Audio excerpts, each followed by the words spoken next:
Havia fet fotos fa molt de temps i inclús hi ha gent a la meva família que se'n riu de mi perquè deien que eren desastroses i és cert, eren unes fotos horribles.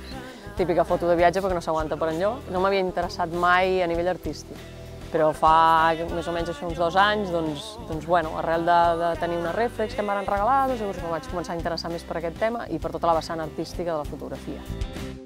Majoritàriament les meves fotografies són bastant fosques, bastant tristes, bastant dramàtiques.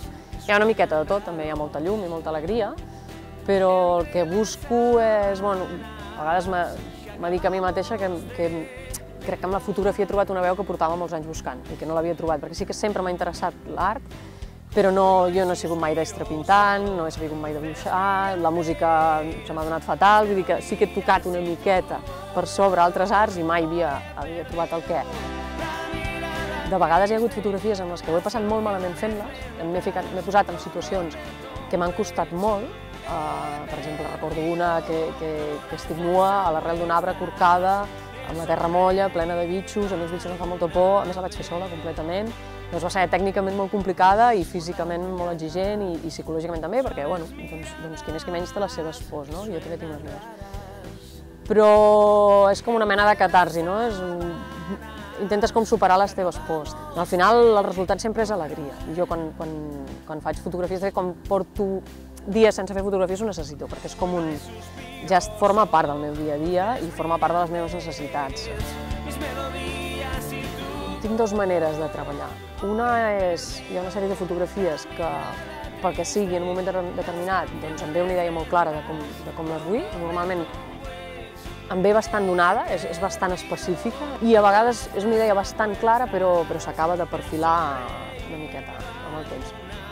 Aquesta és una opció. I l'altra opció és, jo moltes vegades surto a buscar localitzacions, surto a buscar llum, surto a buscar ubicacions i buscant a vegades trobo un lloc que em suggereix quelcom i llavors en aquell moment faig la fotografia. A més és una manera de treballar que m'agrada moltíssim perquè està molt vinculada a l'atzar, perquè a vegades trobes espais que momentàniament durant uns dies estan d'aquella manera, però que no hi estaran més. Però sí que moltes és veritat que vaig amb idees molt concretes, perquè sobretot les que impliquen muntatge i així, si no te la prepares molt bé, després el muntatge és molt més complex. I a mi m'agrada, sí que m'agrada treballar en Photoshop, però m'agrada treballar tot el que puc sobre el terreny. Quan vaig començar a fer fotografies, gairebé totes me les feia a mi mateixa, perquè era el més pràctic. Tinc una idea, la faig a mi mateixa. Mica en mica, amb el pas del temps, persones del meu entorn més properes van començar a ajudar-me, alguns van començar a fer de models, i mica en mica he anat també treballant amb altres persones que realment és molt còmode. A vegades és una mica un sacrifici, perquè a mi m'agrada molt sortir a les meves fotografies, perquè moltes d'elles tenen molt a veure amb mi. A mi m'agrada molt estar-hi perquè expliquen una història que té a veure amb mi. Però sí que és veritat que a nivell tècnic és molt més senzill tenir una persona al davant i anar-li donant indicacions. Perquè hi ha fotografies que realment no els podria fer sola. Hi ha fotografies que els faig sola i que m'agrada fer-ho així, però hi ha fotografies que és impossible fer-la sola, com aquesta que estem fent avui.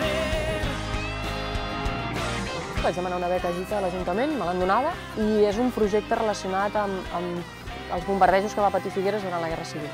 És un projecte de 5 fotografies, molt en el meu estil, però parlant d'aquest tema molt concret. I és quelcom nou perquè, tracta un tema molt concret i és una sèrie. Llavors, sèries n'he fet molt poquetes, i tot i que n'hi ha moltes fotografies que poden parlar de temes similars, però com a tal no he fet sèrie. Perquè és un projecte que implica dificultats tècniques, implica molta preparació i complexitat a la realització de les fotografies, perquè la idea és que tingui un moment que encara s'han d'acabar de desenvolupar, són bastant complexes.